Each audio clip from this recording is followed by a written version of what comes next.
കുഞ്ഞുങ്ങള് വേറെ എന്ത് ഒച്ച കേട്ടാലും എണീക്കില്ല. അമ്മ എണീച്ചു പോയാൽ അപ്പ കരയാൻ തുടങ്ങും. കയ്യിൽ നിന്ന് ഉറങ്ങിയിട്ട് ബെഡ് കിടത്താൻ നോക്കുമ്പോൾ ദാ അപ്പം എഴുന്നേക്കും.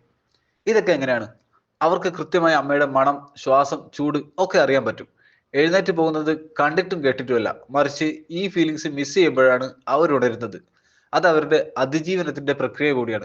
അങ്ങനെ ഓക്സിറ്റോസിൻ എന്ന ലവ് ഹോർമോൺ പ്രവാഹം നിലയ്ക്കുകയും അതൊരു പ്രശ്നമായി കുഞ്ഞിന് തോന്നുകയും ചെയ്യും. ഉറക്കത്തിൽ പോലും അവിടെയാണ് അവരുടെ സേഫ് ആയിട്ടുള്ള സ്ഥലം എന്നവർക്കറിയാം. അതൊരു ഇമോഷണൽ കണക്ഷനാണ്. അത് നഷ്ടപ്പെടുമ്പോൾ എന്തോ അപകടം സംഭവിച്ച പോലെ അവർക്ക് തോന്നൽ വരും. ഞാൻ ഫോട്ടോഷൂട്ടിന് വരുന്നവരോട് വീട്ടിൽ കുഞ്ഞ് കിടക്കുന്ന പുതപ്പ് കൊണ്ടുവരാൻ പറയാറുണ്ട്. അതുള്ളപ്പോൾ കുഞ്ഞിന് വീട് വിട്ട് പുറത്താണെന്ന തോന്നൽ വരില്ല. കരച്ചിലും കുറവായിരിക്കും. അതുമായി അവർ ഓൾറെഡി പൊരുത്തപ്പെട്ടിരിക്കുകയാണ്. വീട്ടിൽ ടി വി വെച്ചാലോ, നായ്ക്കുട്ടി കുരച്ചാലോ, പിള്ളേർ ഒച്ചയിട്ടാലോ അവർ ഉണർന്നു വരില്ല. കാരണം ഇതൊന്നും ഒരു ഇമോഷണൽ കണക്ഷൻ അല്ല. കുഞ്ഞുങ്ങളുടെ ഉറക്കത്തിന്റെ ചക്രം ചെറുതായത് കൊണ്ട് തന്നെ അവർക്ക് കൃത്യമായി അമ്മയുടെ മണം, ശ്വാസം, ചൂട് ഇതൊക്കെ ശ്രദ്ധിക്കാൻ പറ്റുന്നു. മറിച്ച് പുറത്തു നിന്നുള്ള ശബ്ദങ്ങൾ അവരെ സംബന്ധിച്ചിടത്തോളം അപ്രധാനമാണ്.